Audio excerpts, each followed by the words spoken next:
Hola, ¿qué tal? Bienvenidos a nuestra reunión. Gracias por estar aquí acompañándonos. Amigos, si es la primera vez que hoy nos acompañas, bienvenidos a todos, hermanos, amigos, familia. Qué increíble es que podemos estar reunidos esta mañana para poder alabar a nuestro Dios, para poder instruirnos en su palabra, para llenarnos de su espíritu que nos llena de fortaleza, que nos da la sabiduría, que nos da la madurez, que nos ayuda a crecer, a ser cada vez más como nuestro Señor Jesús. Y hoy estoy convencido de que esta mañana Dios tiene planes increíbles para cada uno de nosotros. Siéntete bienvenido, siéntete como en tu casa. Gracias por estar aquí, gracias por ser tomarte el tiempo para poder estar acompañándonos. Es para mí un privilegio poder compartir contigo esta mañana de la palabra de Dios. Y de verdad es que es un gozo, de verdad, reunirnos, poder tener este tiempo para aprovecharlo al máximo. Vamos a tomar hoy la Santa Cena, vamos a hablar acerca de la cruz de Jesús, vamos a continuar con nuestro taller Un Cambio Verdadero y sin duda va a ser un tiempo de mucha devoción, de mucha alegría, de mucho aprendizaje. Amén, pues vamos a iniciar nuestra reunión, vamos a poner en manos de Dios este tiempo. Te pido por favor que me acompañes, vamos a hacer una oración para poner en manos de Dios. Vamos a inclinar nuestro rostro para poder dirigirnos a nuestro Dios. Vamos a cerrar los ojos. Señor, gracias por este tiempo, gracias por esta mañana, gracias por la vida que nos das. Señor, gracias porque nos permites iniciar una nueva semana a tu lado. Y hoy, Señor, dedicarte este tiempo rindiendo nuestras vidas a ti, reconociendo, Señor, que sin ti nuestra vida no tiene sentido. Señor, tú nos has dado un propósito eterno para nuestras vidas, nos has dado un propósito para honrarte, para vivir vidas santas, puras delante de ti, Señor, y así, Señor, poder ganar la vida eterna. Padre, gracias por tu gracia, por tu amor. Te oramos, Padre, para que tú bendigas este tiempo, te quedes en control, que toda la gloria sea para ti, Señor. Dirige mi vida, mis palabras, que sean para honra tuya y que todo sea dirigida por medio de tu Espíritu Santo. Señor, es en Jesús en quien te oro y te agradezco todo. Amén. Amén. Nuevamente bienvenidos. Gracias por estar aquí. Para mí, como te decía al principio, es una gran dicha, un gran honor, un privilegio poder compartir contigo la palabra de Dios. Bien, pues estamos en este taller, hoy es nuestro capítulo 5 y de verdad me siento muy animado por todo lo que hemos aprendido a lo largo de estas 6 semanas con esta, y de verdad he podido ver cómo Dios nos ha instruido, nos ha llevado, nos ha encaminado hacia el cambio verdadero que Dios espera para nuestra vida. Amigo que hoy nos acompañas, Dios tiene planes y un propósito para tu vida. Dios puede darnos una nueva vida, Dios puede darnos un nuevo nacimiento, y hemos hablado de que el cambio verdadero solamente viene de parte de Dios, viene a través de su palabra. Para hacer un pequeño repaso de lo que vimos anterior, para poder introducirnos en el capítulo 5, vamos a ir ahí. Te pido por favor que me acompañes ahí en tu pantalla. Te puse un repaso del capítulo anterior y contestábamos esta pregunta: ¿cómo sucede el cambio? El cambio viene a través del Evangelio, el cambio viene a través de la palabra de Dios por medio del Espíritu Santo. Dios nos da una nueva vida a nosotros los pecadores que estamos muertos en delitos y pecados. Hoy Dios espera que nuestra naturaleza, que nuestra condición pecaminosa que nos separa de Dios, podamos ser llevados, podamos ser cambiados, y este cambio solamente viene por el oír la palabra de Dios predicada. En segundo lugar, vimos que la conversión ocurre cuando Dios nos da una nueva naturaleza de una manera sobrenatural, y Dios nos capacita para arrepentirnos de nuestros pecados y comenzar a creer en el Evangelio. Así que las palabras que vino Jesús a decir, las primeras palabras cuando Jesús inició su ministerio, dijo: arrepiéntanse y crean en la buena noticia. Y Dios nos capacita para el arrepentimiento, Dios nos capacita para comenzar a tener fe en la palabra de Dios, en el Evangelio de Jesucristo, y de cierta manera eso va formando una conversión en nuestro corazón. Dios va transformando nuestras vidas cuando nosotros comenzamos a tener fe en su palabra, que es la Biblia. Y en tercer lugar, esta conversión no es el resultado de nuestras buenas obras, es decir, la conversión que Dios hace bien es un don de Dios, es un regalo de Dios. Tiene lugar solamente por la gracia de nuestro Dios. Dios nos da una nueva vida, Dios nos da una nueva esperanza, Dios nos capacita para vivir una vida que agrada a nuestro Dios. Así que no podemos jactarnos de decir, ¿sabes qué? Yo he hecho tantos méritos para poder ser un hijo de Dios, pero en realidad es Dios quien nos concede ese privilegio. Es la gracia de Dios que nos salva y nos permite llegar a la fe, al entendimiento, al arrepentimiento, para poder llegar a tener una vida a su lado. Así que, sin más preámbulo, vamos a comenzar con nuestro capítulo 5, titulado ¿Cuáles son los frutos de este cambio? ¿Cuáles son los frutos de este cambio? Para empezar, quisiera preguntarte, ¿alguna vez has conocido a alguien que se dice ser un cristiano o un seguidor de Jesús, pero en realidad su vida claramente no refleja lo que profesa creer? Es decir, que su estilo de vida que no es de cierta manera o que no va de acuerdo a una vida al lado de Cristo, o dice ser que es un seguidor de Cristo. Pero también quisiera preguntarte, ¿qué cambios han ocurrido en tu vida desde que tú te convertiste en un discípulo? Quiero que primero pienses en tu vida, en cómo ha sido ese cambio que Dios ha hecho en tu vida, cómo has ido dando pasos, cómo has ido madurando, cómo has ido creciendo, independientemente del tiempo que tú tengas en la iglesia. Quisiera que tomaras este tiempo para preguntarte qué es lo que ha ocurrido en tu vida, cómo Dios te ha ido transformando, qué pasos has ido dando a través de tu nueva vida con Cristo. Sin duda, yo creo que Dios puede hacer muchas cosas. Yo creo que Dios te ha dado o te ha concedido el privilegio de poder hacer muchos cambios radicales en tu vida.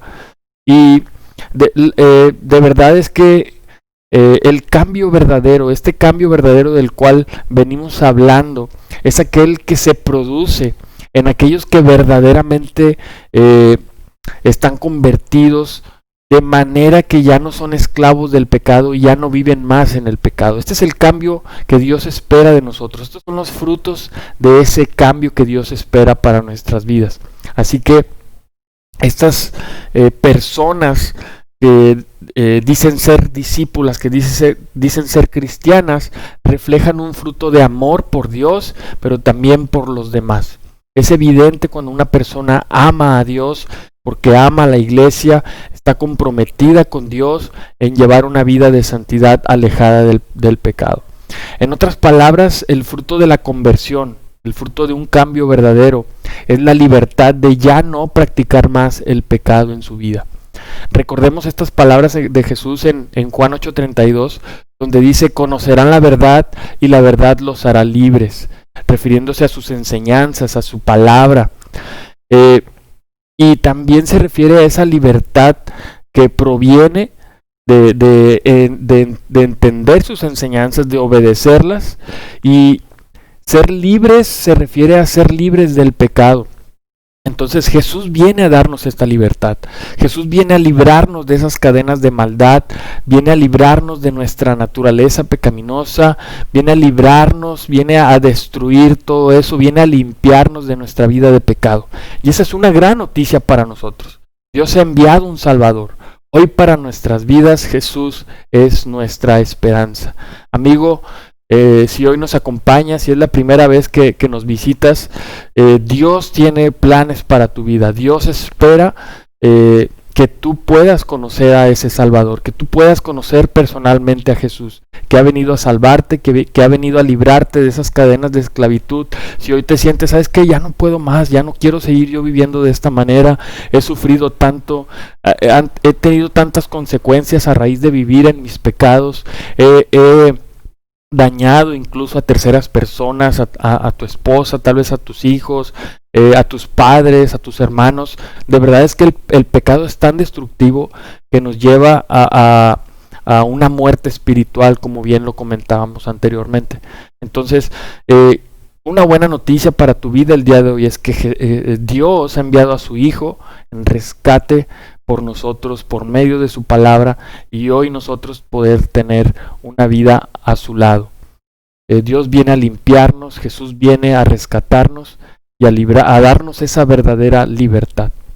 En Primera de Juan, capítulo 3, el apóstol Juan escribe lo siguiente: fíjense qué gran amor nos ha dado el Padre, que se nos llame hijos de Dios, y lo somos.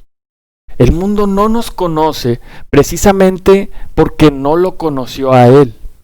Queridos hermanos, ahora somos hijos de Dios, pero todavía no se ha manifestado lo que habremos de ser. Sabemos, sin embargo, que cuando Cristo venga, seremos semejantes a Él, porque lo veremos tal como Él es. Todo el que tiene esta esperanza en Cristo se purifica a sí mismo, así como Él es puro. Todo el que comete pecado quebranta la ley. De hecho, el pecado es transgresión de la ley.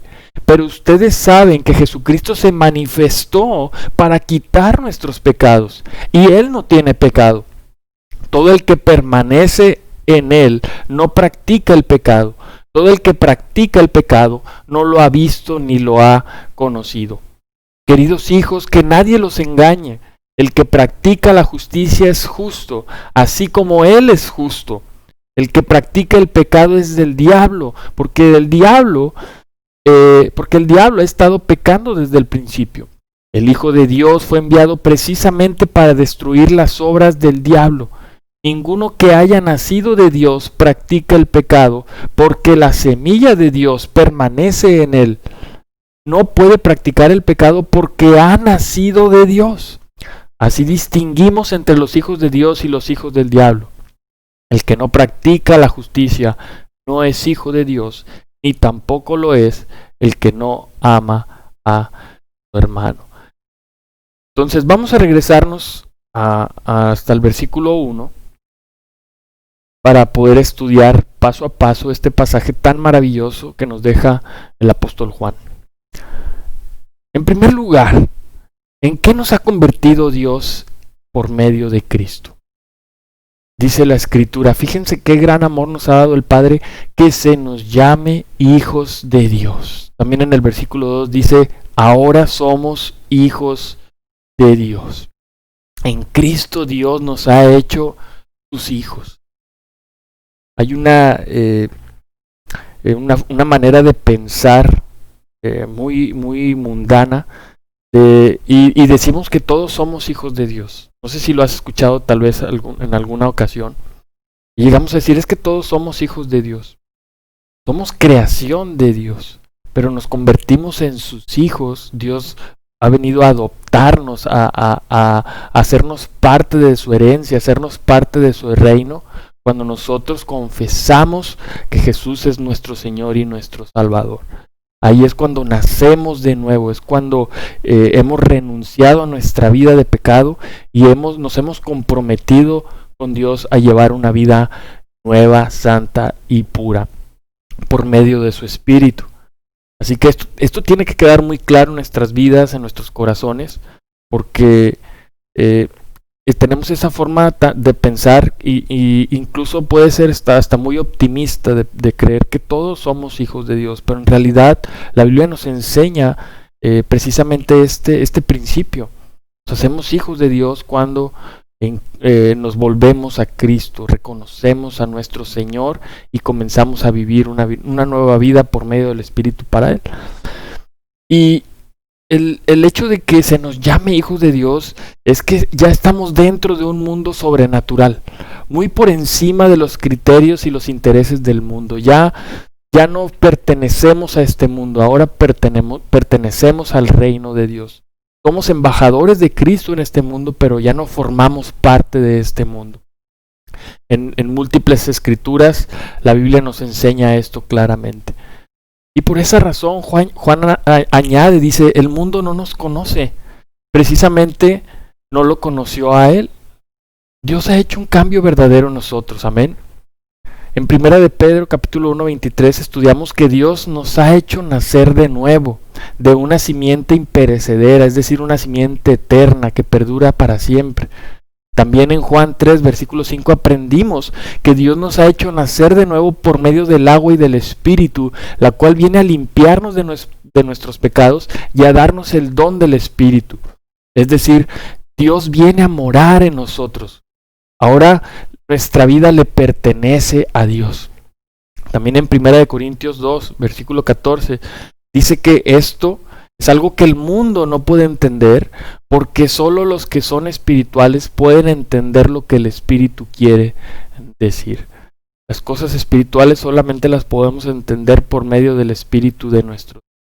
Entonces, de verdad es que en estos versículos, al llamarnos hijos de Dios, nos muestra algo acerca de Dios, nos muestra algo acerca de Dios. Nos muestra que Dios es rico en amor por nosotros y que Dios está lleno de gracia y que Dios está lleno de misericordia y que Dios está lleno de generosidad para nuestras vidas. El apóstol Juan dice, fíjense qué gran amor nos ha dado el Padre.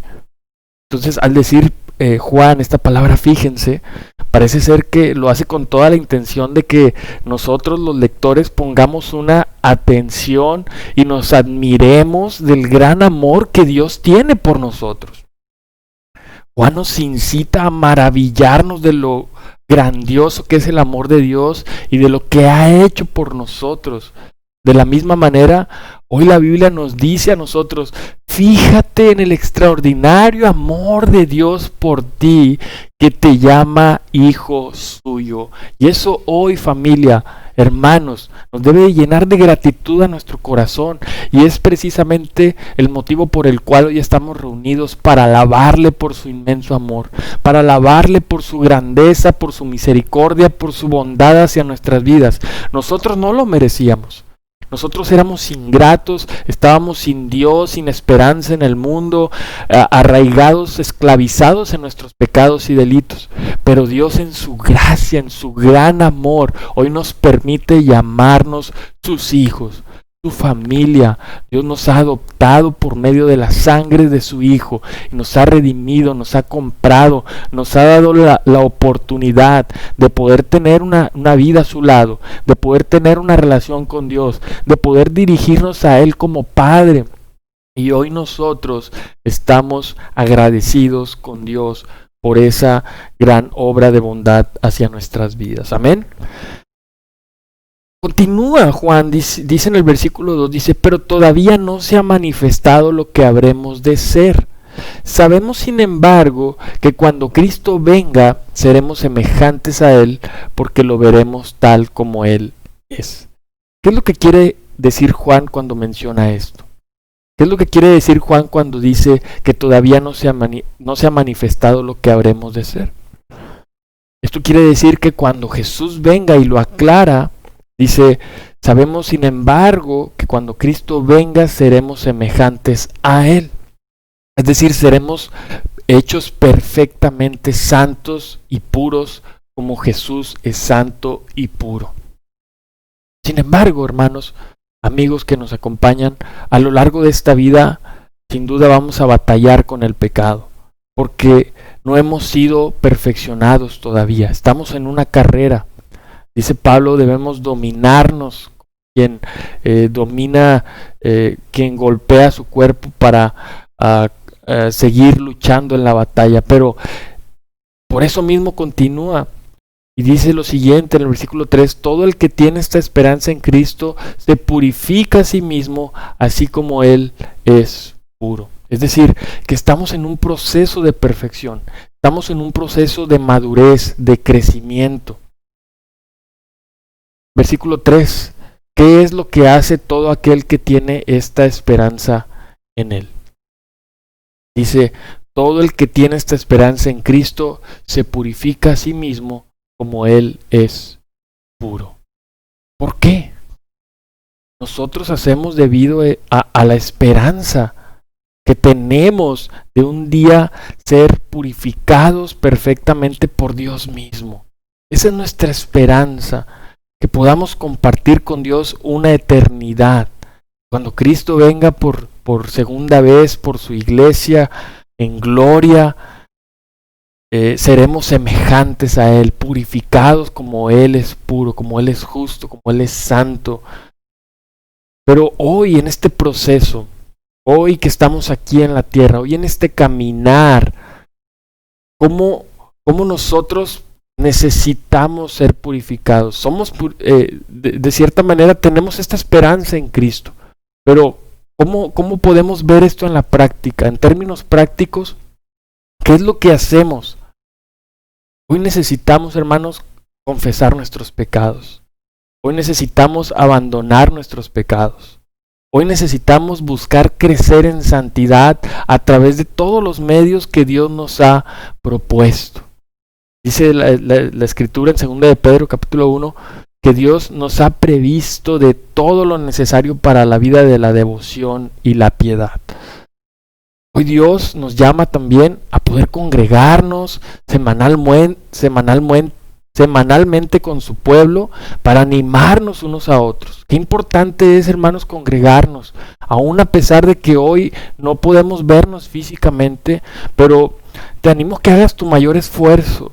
Es que a veces la economía no nos permite pagar un internet, no estar conectados al 100%, pero hermanos, es importante sacrificar, hacer un gran esfuerzo, oír la palabra de Dios predicada, alabar a Dios, estar en comunión con la iglesia, estar unidos.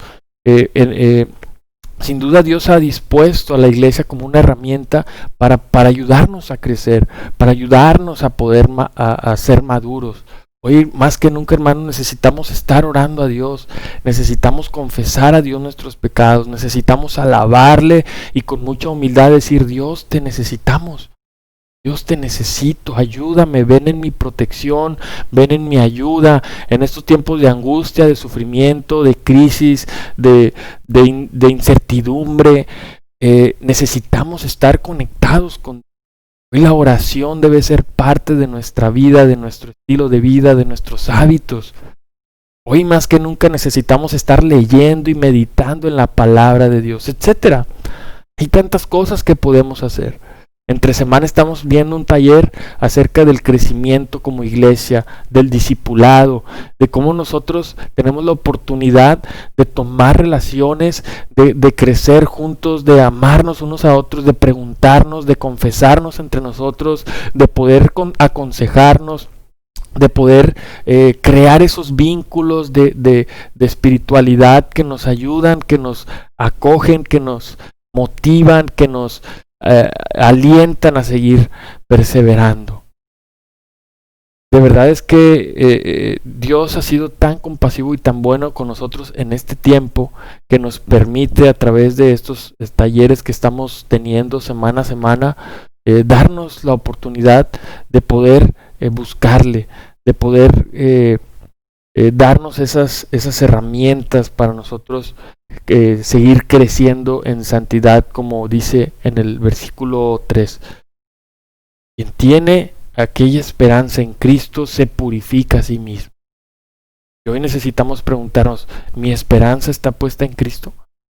Mi esperanza es yo poder estar un día, manifestarme, ser semejante a Él con gloria. Hoy yo tengo que tomar mi parte, tengo que tomar mi responsabilidad. La salvación es algo personal. Necesitamos trabajar, hermanos. No podemos dormirnos, no podemos descansar. El enemigo está en una lucha constante con los hijos de Dios. No podemos bajar la guardia. Tal vez puedas estar pasando mucho tiempo en casa y tal vez tirarte a la hamaca y decir, tomarlo como unas vacaciones, pero la vida espiritual no descansa. Todos los días necesitamos estar en constante purificación, lavar nuestros corazones, lavar nuestros pensamientos, lavar nuestras intenciones, nuestras motivaciones, todo aquello que de cierta manera el pecado llega a lastimar nuestras vidas. Así que si tu esperanza está en Cristo, hoy te animo a poder levantarte, a trabajar, a luchar cada mañana contra el enemigo, a unirte, a llenarte del Espíritu de Dios, a llenarte de fortaleza y a poder seguir adelante. Amén.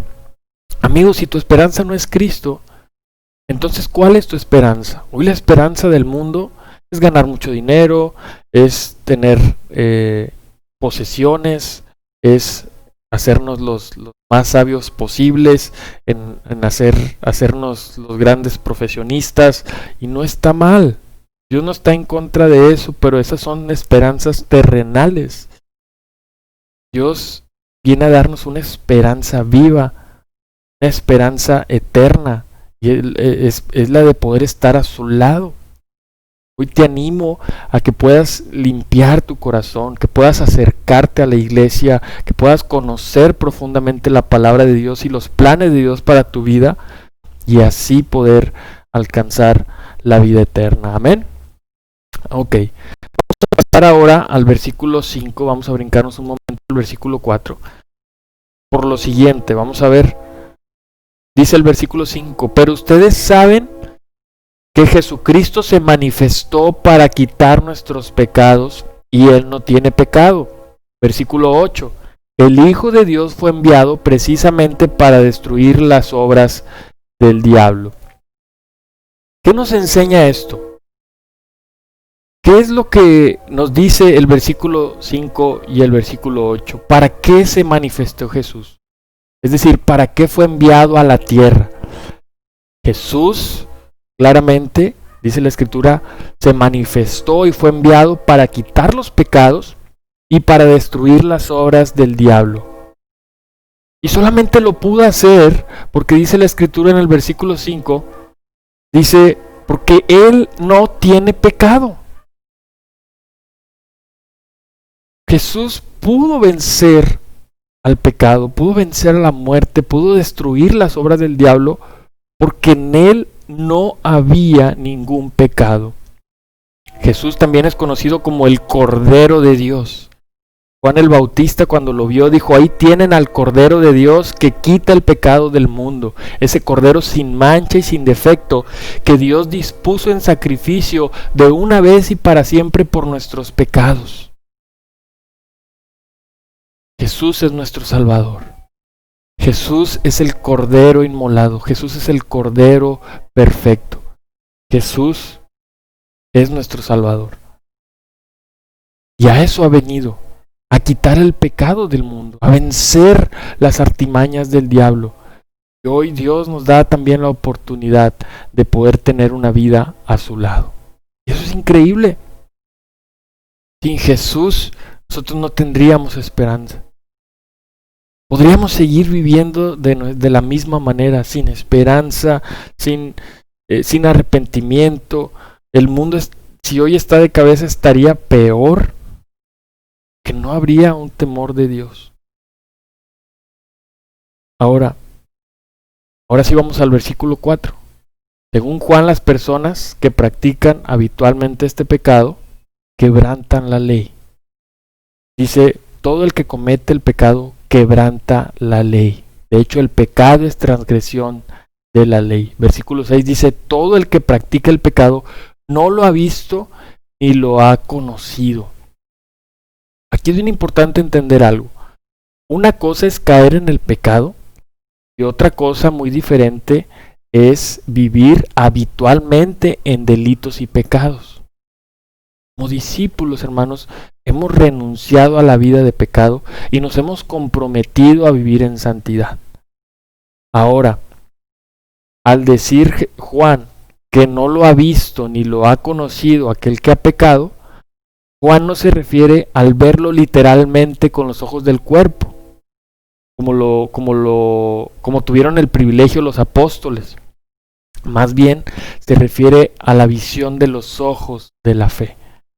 Esa visión de la fe que va acompañada de un conocimiento experimental, amoroso de nuestros.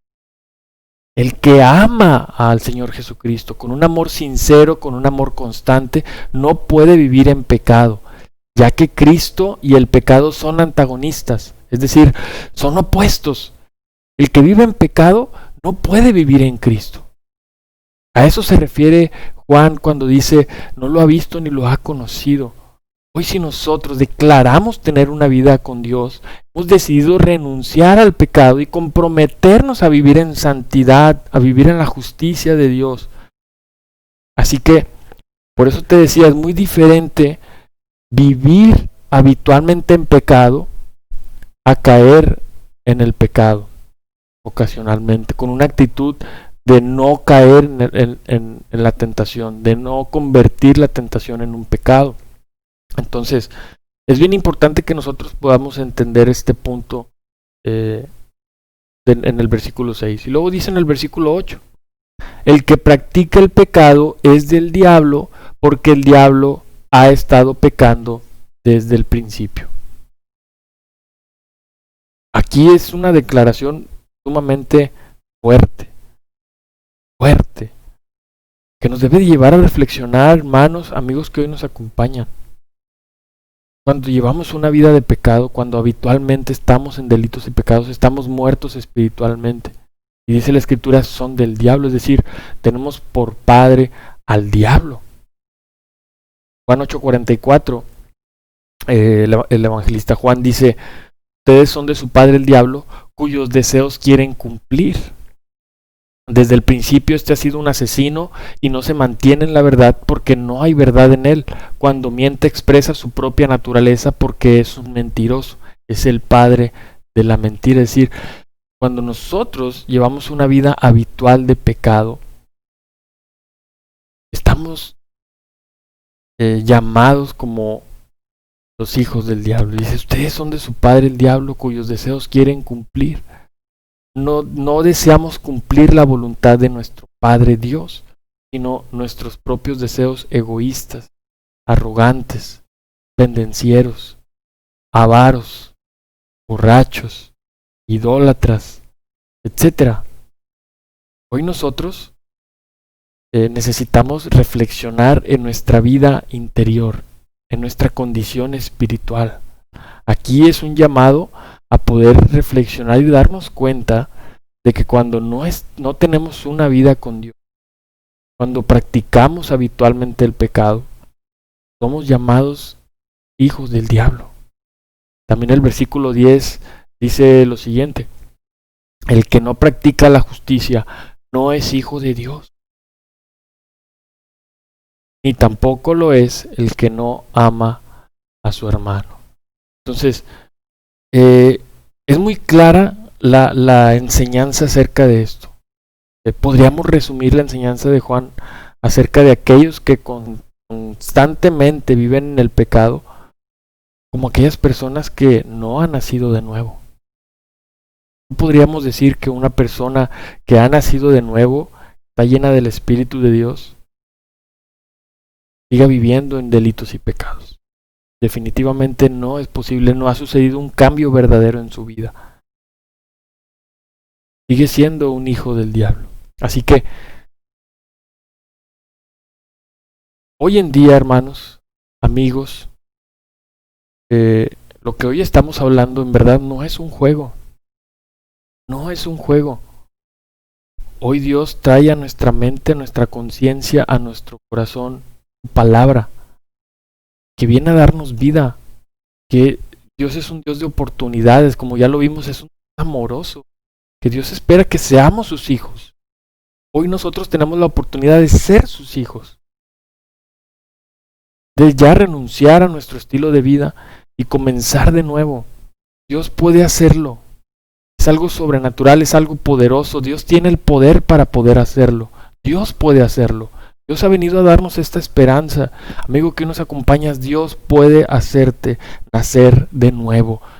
Un Dios de oportunidades. Ahora, vamos a irnos al versículo 7 para ver un poquito acerca del contexto. Dice Juan, queridos hijos. Fíjate cómo le llama a la iglesia, queridos hijos. Otras versiones dice, amados hijitos. ¿Cómo veía con tanto amor y con tanta ternura Juan a la iglesia?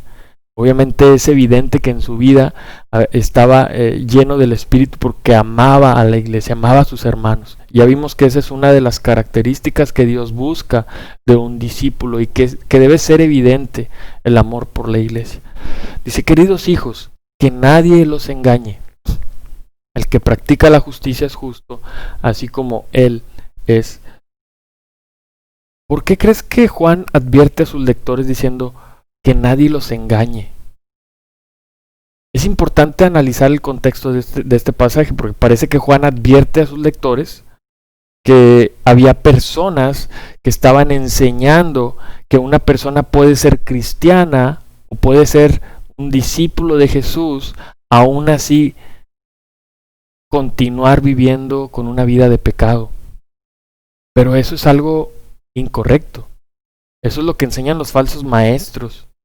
En realidad, lo que Juan les dice, hey, pongan atención, no caigan en el juego del diablo.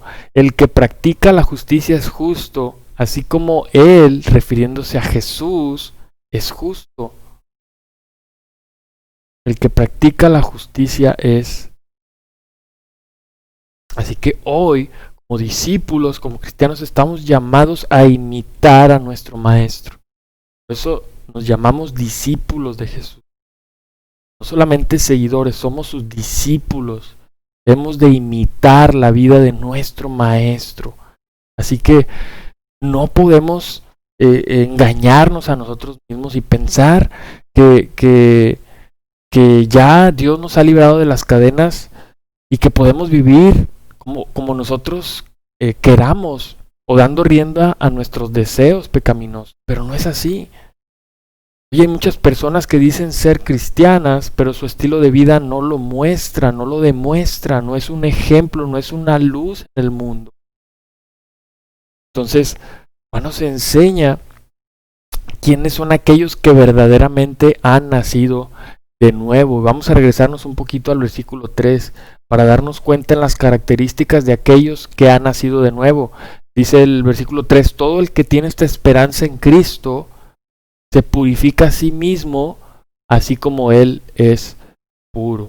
Alguien que ha nacido de nuevo se purifica a sí mismo, busca la santidad, busca estar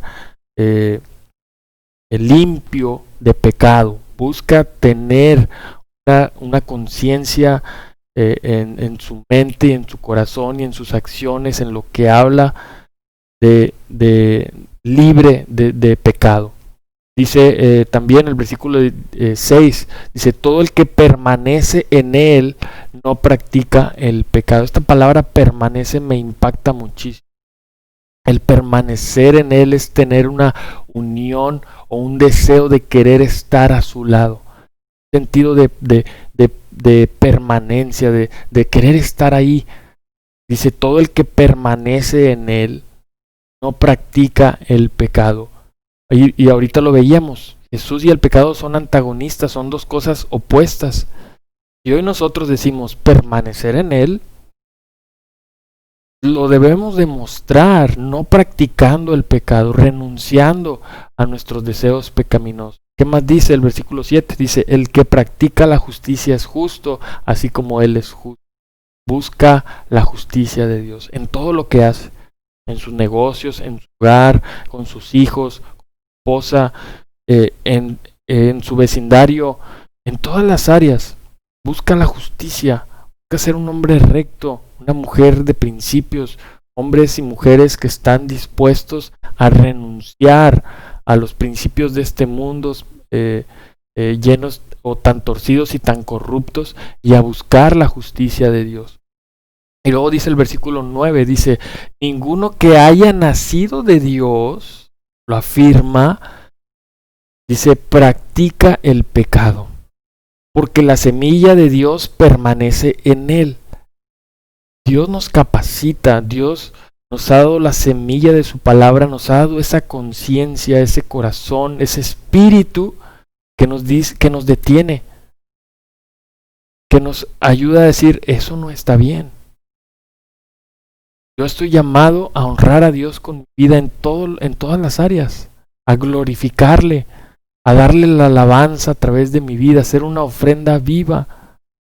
Se no puede practicar el pecado porque ha nacido de Dios. Dios es tan grande, tan misericordioso, tan amoroso, que cuando nos hace nacer de nuevo, ayuda, nos ha enviado el Espíritu para capacitarnos, para consolarnos, para ayudarnos, para darnos la fortaleza, la sabiduría necesaria para librarnos de este mundo, para librarnos de las tentaciones del diablo. Recuerda que Cristo ha venido a eso, ha venido a librarnos de esas cadenas. Y lo que ha hecho Dios al prometernos su Espíritu es precisamente ayudarnos. Pues estas son las características de alguien que ha nacido de nuevo. Ahora, la pregunta es, ¿por qué nadie que es nacido de nuevo practica el pecado? ¿Por qué todo aquel que es nacido de Dios no practica el pecado? Porque la simiente de Dios permanece en él, dice el versículo 9, y no puede pecar porque es nacido de Dios. ¿Qué significa esto? Eso significa que en el nuevo nacimiento Dios nos imparte una vida nueva, una vida sobrenatural. Dios nos da su espíritu, lo que nos lleva inevitablemente a vivir una vida nueva y santa, dado que tenemos una nueva naturaleza que se deleita en hacer la voluntad de Dios. El cambio verdadero. Dios nos ha purificado de agua y de espíritu, y simplemente no podemos seguir viviendo como antes. ¿Qué sentido tendría que Dios haya venido a rescatarnos para vivir de la misma manera? Ahora, hay una pregunta que pudiera estar estorbando en nuestro corazón y que hoy quiero contestarla. ¿Juan está enseñando que los cristianos somos perfectos y que nunca pecamos? Porque si analizas bien el versículo 9, dice, ninguno que haya nacido de Dios practica el pecado. O sea que ya no para nada hay pecado ya. Ya estamos libres de cometer un pecado. Ya hemos llegado a la perfección. Analicemos el contexto. El mismo contexto nos lo dice. Dice, sabemos sin embargo, dice el capítulo 2, que cuando Cristo venga seremos semejantes a Él porque lo veremos tal como Él es. Y el versículo 3 habla de esa constante purificación. Ahorita acabamos de ver de cuáles son las características de ya no practicar el pecado. No quiere decir que ya no vayamos a pecar. Ahora, vamos a ir a leer estas escrituras. Dice 1 de Juan 1, del 8 al 9.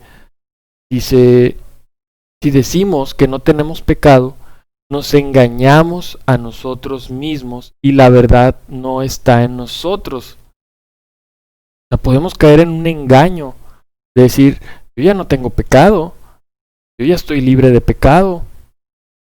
Entonces, cuando eso sucede y caemos en el orgullo o en la vanidad, incluso llegamos a utilizar la gracia de Dios como una justificación. Y dice la Escritura, y la verdad no está en nosotros. Entonces Juan claramente no está enseñando que los cristianos eran perfectos y que nunca iban a pecar. Más bien dice la Escritura, si confesamos nuestros pecados, Él es fiel y justo para perdonar nuestros pecados y limpiarnos de toda maldad. Lo más impresionante es lo que dice Juan en el capítulo 2, primera carta, versículos 1 y 2, dice, mis queridos hijos, les escribo estas cosas para que no pequen. Pero si alguno peca, tenemos ante el Padre a un intercesor, a Jesucristo el justo. Él es el sacrificio por el perdón de nuestros pecados, y no solo por los nuestros, sino por los de todo el mundo. Es decir, Jesús, como un abogado, alguien que intercede por nosotros ante Dios por medio de su sangre preciosa. Por eso la Escritura nos llama a poder ser agradecidos con Dios porque hemos sido justificados por medio de la sangre de Cristo. Es la sangre de Cristo la que aboga por nosotros ante Dios, el Señor juez. Entonces, wow. En pocas palabras dice, si ustedes llegan a pecar, tenemos ante el Padre a un intercesor, a nuestro Señor Jesucristo. Él es el sacrificio del perdón de nuestros pecados. Él está ahí, Él vino a dar su vida en rescate por nosotros. Ahora, claramente hemos aprendido a través de estos estudios. En el taller pasado hablamos de la buena noticia de que Dios envió a su Hijo en rescate por nosotros. Y Pablo hace una pregunta muy importante en el versículo 6 para quitar ese prejuicio o esa idea de que si ya hemos sido justos, entonces seguiremos pecando para que la gracia de Dios abunde. Y Pablo rotundamente contesta con un no. No podemos vivir de la misma manera. ¿Qué sentido tendría que Jesús haya venido a dar su vida por nosotros? Hoy estamos llamados a no pecar, como bien lo estamos aprendiendo hoy en esta primera carta de Juan en el capítulo 3. Entonces, como hemos visto, iglesia, la conversión se manifiesta por sus frutos. Aquellos que realmente se han convertido vivirán vidas que se caracterizan por una obediencia a los mandamientos de Dios, en vez de practicar el pecado constantemente. Recuerda que el estar constantemente en pecado, eso nos esclaviza y podemos volver a morir espiritualmente. Así que, ojo, tenemos que tener mucho cuidado. Hoy en día hay muchas iglesias que oscurecen o contradicen esta verdad. Muchos predicadores pueden hacer que la verdadera conversión parezca como una simple decisión. Una simple decisión de un domingo, de la primera vez que vino una persona y solamente alzó sus manos y ya recibió el Espíritu y ya es un nuevo miembro de la familia de Dios. Pero en realidad es una cosa que es tan falsa porque esa persona no ha cambiado ni una sola cosa en su vida, que puede cambiar en una hora que dura el servicio.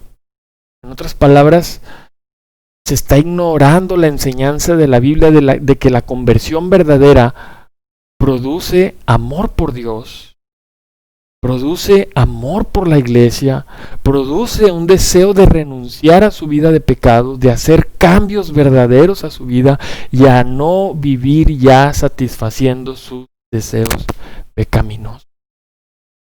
Entonces, las iglesias pueden llegar incluso a aceptar a personas como miembros sin ni siquiera detenerse a considerar un poco la vida de la persona, ni siquiera considerar los frutos de justicia que produce su conversión.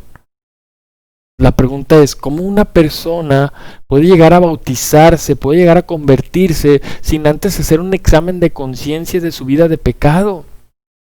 Entonces va a seguir viviendo de la misma manera, y ahí tenemos esos malos ejemplos de aquellos que se dicen ser cristianos, pero su vida no refleja ser un discípulo de Jesús. Son evidentes los frutos en la vida de una persona que vive de acuerdo a la justicia de Dios, que se purifica constantemente, que está buscando ya no vivir más para sus deseos pecaminosos. Oye, hermanos, no podemos permitir que las personas que están viviendo una vida llena de pecado lleguen a participar de la cena del Señor. Las iglesias pueden oscurecer la verdad de que la conversión produce muchos, pero hoy nosotros no podemos hacer eso. Hoy necesitamos predicar la luz de la Escritura, predicar a la luz de la palabra de Dios, darnos cuenta del cambio verdadero que Dios espera para tu vida. Así que amigo que nos acompañas, como dice Juan, no te dejes engañar. No te dejes engañar. Acércate a la iglesia. Al acercarte ya has dado un paso muy importante, pero no en todos lugares se predica la conversión que Dios espera que nosotros tengamos y los frutos que produce esa conversión. ¿Amén? Entonces, como iglesia, hermanos, incluso podemos llegarnos a conformar con ser amables superficialmente. Hay lugares en los cuales las personas ni siquiera se conocen, ni siquiera se saludan. Te dan tal vez un saludo de paz, entre comillas. Pero hoy Dios nos llama a tener un amor verdadero por la iglesia, a formar relaciones profundas, a cultivar un amor genuino y sacrificial entre los miembros. Un amor que está dispuesto a entregarlo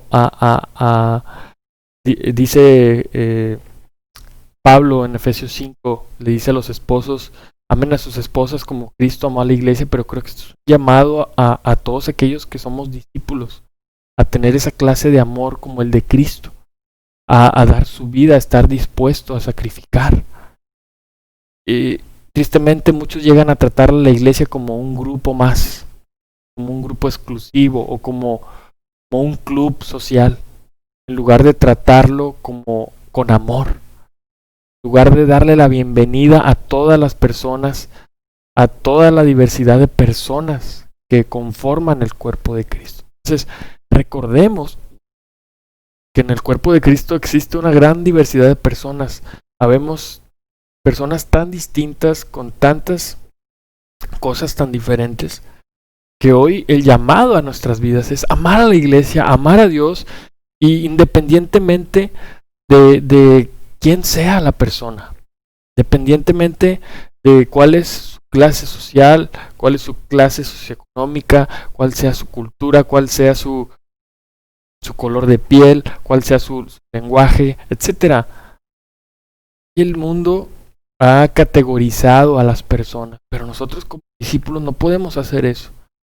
En el cuerpo de Cristo existe una gran diversidad, así que hoy nosotros estamos llamados a amarnos independientemente de esa gran diversidad de personas.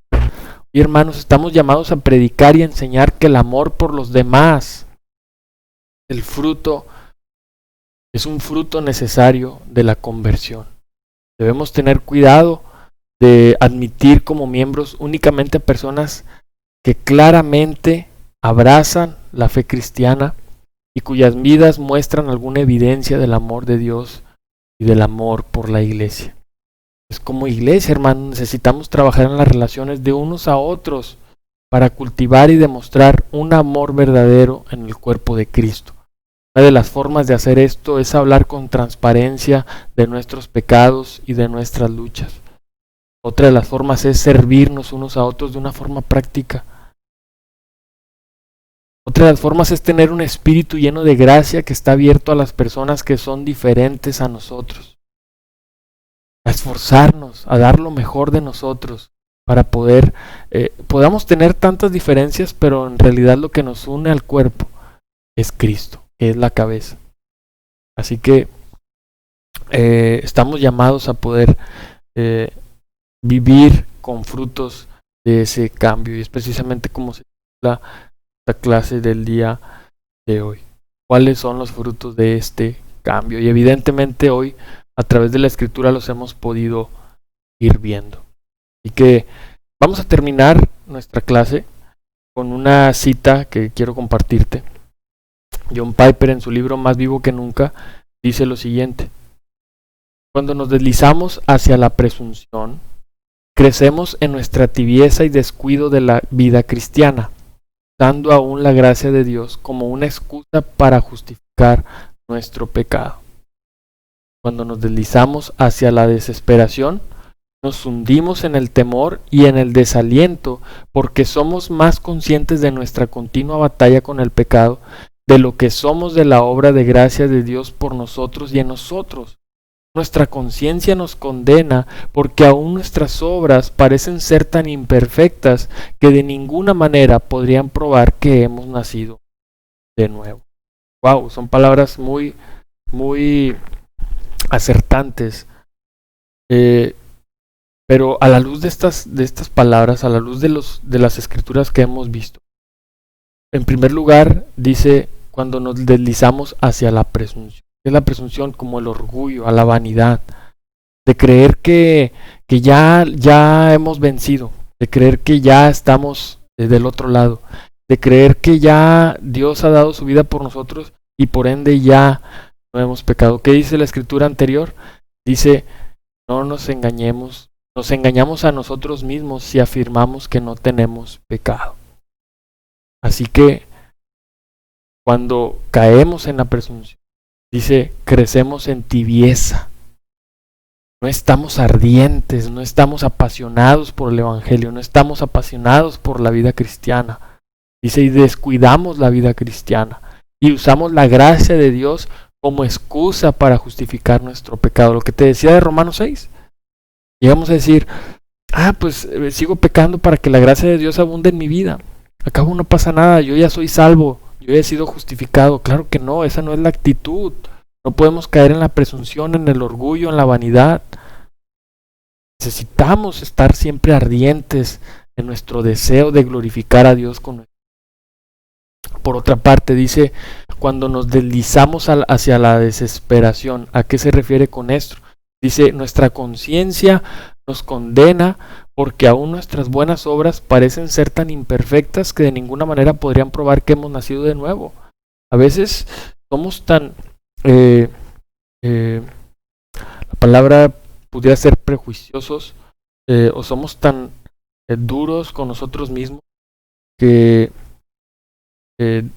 llegamos a caer en esa desesperación, a pensar, a cuestionar incluso que somos, que hemos sido nacidos de nuevo, que hemos recibido el Espíritu Santo. Llegamos a tener dudas de nuestra fe, llegamos a cuestionarnos si en realidad somos hijos de Dios. Incluso llegamos a cuestionar si en realidad Dios nos ha rescatado. Entonces, tenemos que tener mucho cuidado, porque eso nos llena de temores, nos llena de desaliento. ¿Por qué? Dice, porque somos más conscientes de nuestra continua batalla con el pecado de lo que somos de la obra de gracia de Dios. O sea, caemos del otro lado de la balanza. Por una parte podemos decir, wow, quiero que la gracia de Dios abunde en mi vida. Pero por otra parte descuidamos que Dios es lleno de gracia y de bondad para con nosotros. Por eso tenemos que vivir una vida equilibrada, una vida de justicia, una vida pura, una vida que se esfuerza con una actitud de cambio, de crecimiento, y no caer en estas dos partes que vienen a desequilibrar nuestra vida cristiana. Así que, hermano, esto es lo que hoy quería compartirte. Espero que haya sido mucha ayuda para tu vida.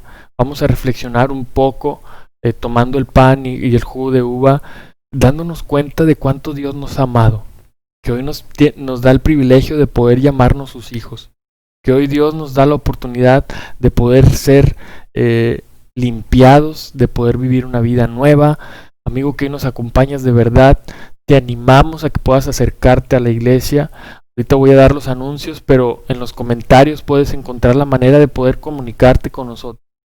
Nosotros estamos en la mejor disposición de poder estudiar la Biblia contigo y de que tú conozcas verdaderamente el plan de Dios para tu vida y del cambio verdadero que Dios tiene para ti.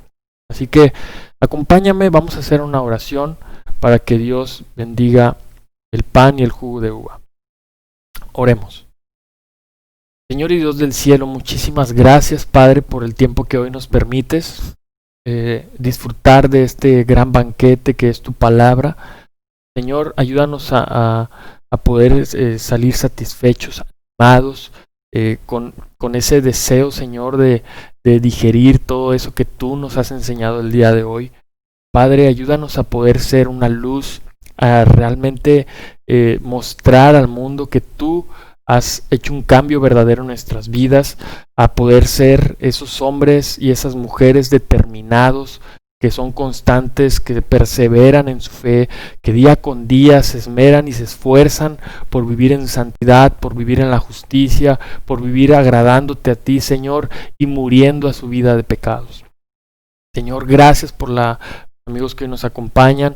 Te pido, Dios, que tú pongas esa semilla imperecedera en sus corazones para que pueda abundar en gracia para sus vidas la palabra del día de hoy que nos has dado, y que tú, Señor, puedas acercarlos a ti. Utilízanos, Dios, quédate con nosotros, bendice el pan y el jugo de uva. Gracias por tu Hijo, que hoy está a tu derecha, abogando por sus hijos, abogando por aquellos que han confiado y han depositado su vida en Él, Señor. Gracias por eso, gracias porque hoy nos da su sangre la oportunidad de poder estar ante ti, de poder ser justificados, de poder ser limpiados de pecado, y hoy poder orarte, alabarte y entrar ante tu presencia con confianza. Padre, es en Jesús en quien te oro y te agradezco todas estas cosas. Amén. Amén. Bien, pues ahora vamos a escuchar una canción para que podamos reflexionar en el pan y en el jugo de uva. Hoy puedo danzar con libertad, porque soy su hijo. Porque soy su hijo. Hoy puedo danzar con libertad, porque soy amado, porque soy amado. Yeah.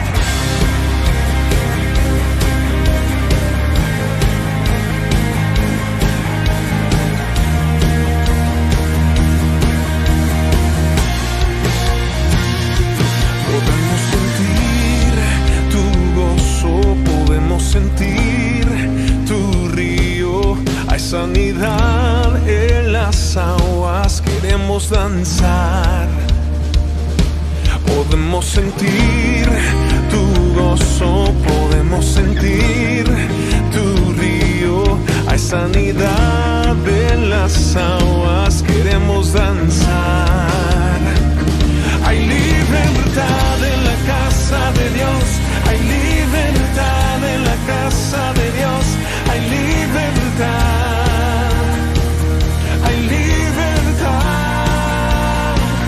hay libertad en la casa de Dios, hay libertad en la casa de Dios, hay libertad,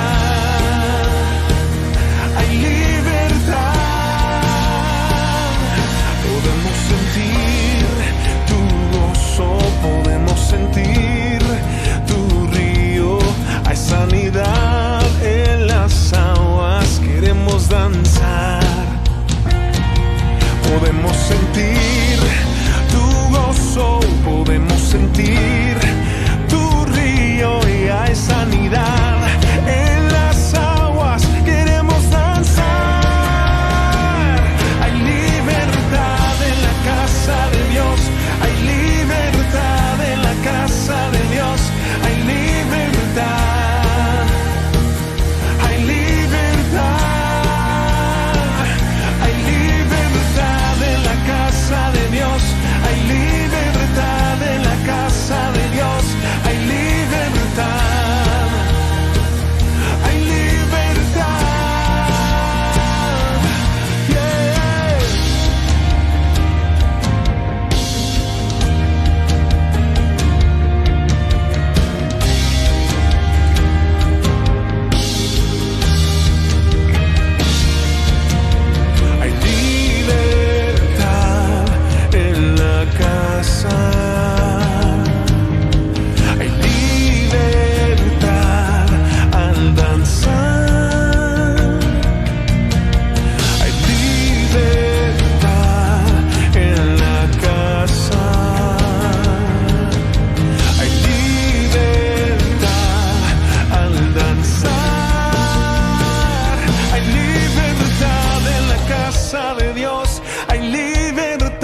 Amén. Pues vamos a continuar, iglesia, hermanos, con nuestra reunión.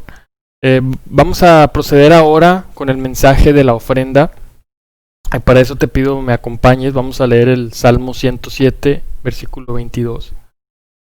Dice la Nueva Versión Internacional: que ofrezcan sacrificios de gratitud y jubilosos proclamen sus obras. Dios espera sacrificios de gratitud.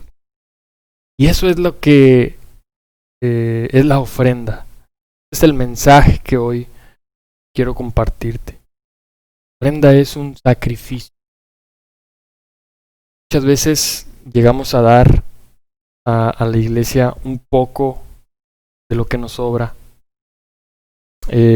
Quizás tenemos mucho y damos tal vez mucho también, pero no como un sacrificio, o algo que nos haya dado, algo que ese sacrificio que experimentamos en nuestro corazón, de decir: Dios, he dado lo mejor, vengo a darte lo mejor de mí, ofrezco esto que en realidad me costó mi sudor, te di, hice lo mejor en la semana para poder dártelo, y lo hago con gratitud.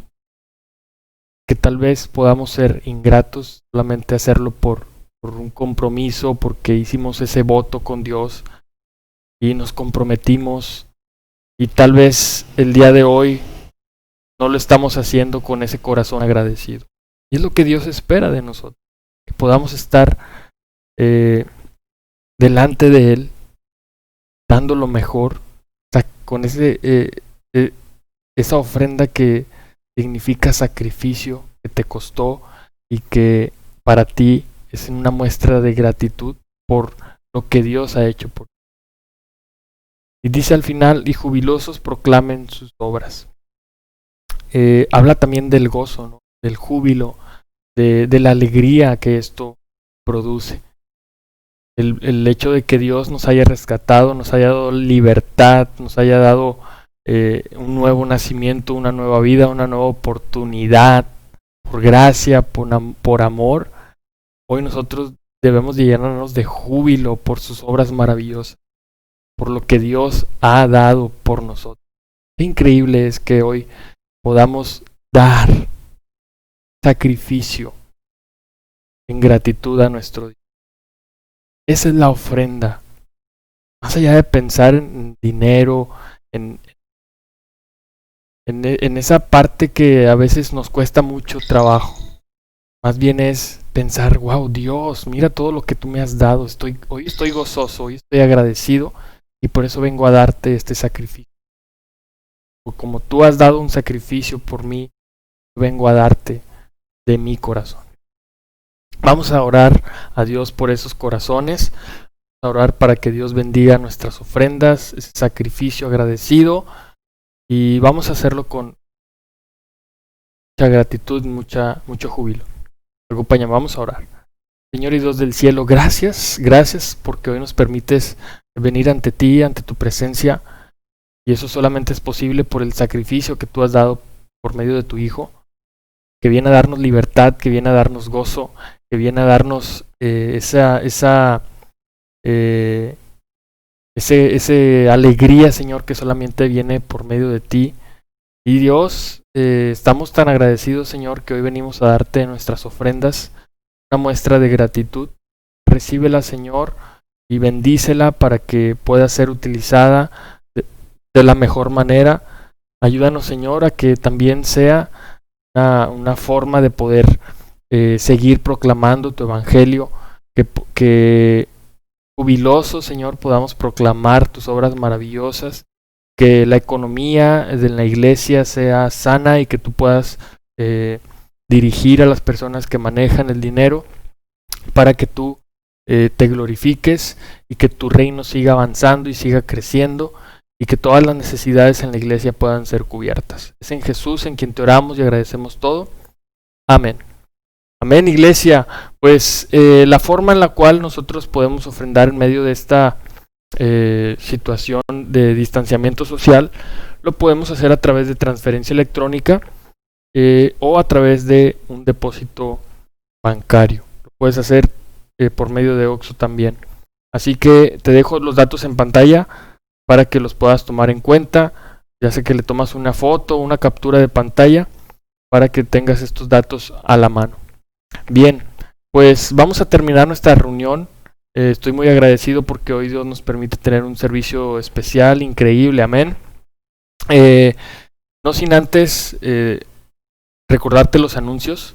El primero es el que este próximo miércoles vamos a continuar, hermanos, con nuestro taller Creciendo Juntos, el discipulado en la iglesia. Te animo a que puedas conectarte este miércoles a las 7:30 de la noche.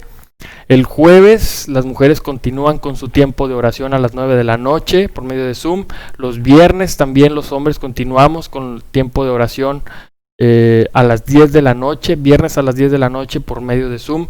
Los sábados con nuestro taller de matrimonios increíble a las 8 de la noche. Y si Dios quiere y nos permite, el próximo domingo nos vemos aquí para continuar con esta serie maravillosa, Un Cambio Verdadero, a las 11 de la mañana. Mi nombre es Francisco Torres. Gracias por estar aquí. Les mando un fuerte abrazo con mucho cariño y que a Dios sea la gloria. Nos vemos hasta la próxima.